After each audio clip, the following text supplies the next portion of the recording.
Headline: Michael Saylor's strategy makes up metrics to explain MSTR dilution.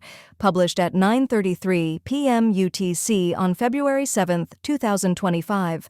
Strategy, formerly MicroStrategy, reported earnings this week with founder Michael Saylor focusing on financial abstraction across an hour-long webinar.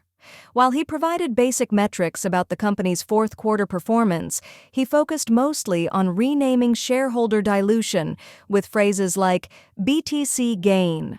In a daisy chain of financial complexity, strategy has managed to dilute shareholders by focusing on abstract financial models that focus on the quantity of Bitcoin, BTC, per share, rather than the reason for that quantity.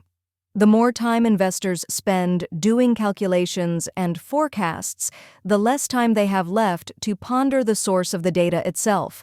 Although it operates a declining enterprise software business that worth less than $3 billion before the company's August 2020 pivot to BTC.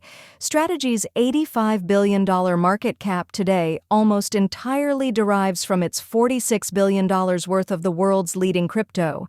That 84% premium of the company's market cap above its BTC is real, and investors colloquially refer to it as an asset premium or multiple to net asset value. MNAV. At publication time, Strategy's MNAV is 1.84x. For a variety of reasons, including the ability of the highly volatile company to sell attractively priced corporate bonds with liquid hedges for short sales, Strategy has traded at a premium to its BTC holdings for several years. Its MMNAV was higher than 3.4x as recently as November 2024.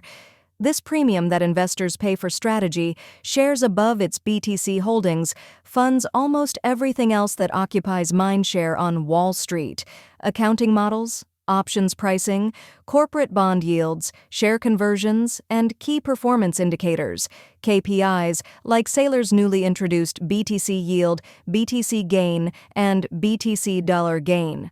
All of these exotic terms have the basic MNAV to thank for their positive existence and performance. The company also listed a new type of dividend-yielding convertible preferred share on the NASDAQ, STRK, further complicating calculations about how much BTC to which common strategy investors have claim. Subheading: Focus on the BTC gain and BTC dollar gain. BTC gain and BTC dollar gain are simply calculations that derive from Strategy's issuance of dilutive instruments that capture its MNAV. This derives from investors being willing to pay more for Strategy than the BTC it holds. The first KPI that is an abstraction of this corporate capture is BTC yield, which is the percentage change in BTC holdings to Strategy's assumed diluted shares outstanding. In other words, BTC yield is the amount of extra BTC per share that shareholders receive over time as a result of Strategy itself selling to capture some of the market's MNAV. The next layer of KPI abstraction is Strategy's BTC gain.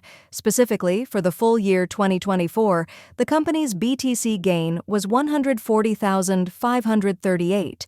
It calculates this as the number of BTC held at the beginning of a period multiplied by the BTC yield for such period.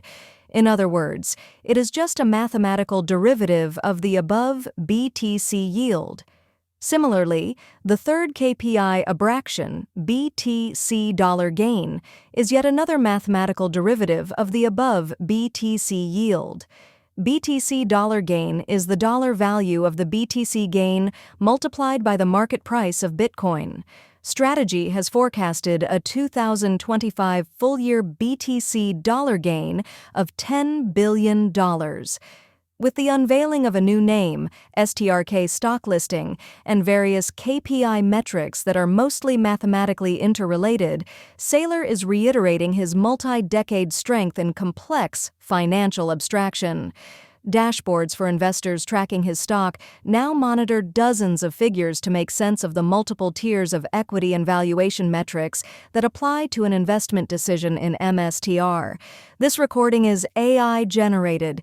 Get more crypto news at protos.com.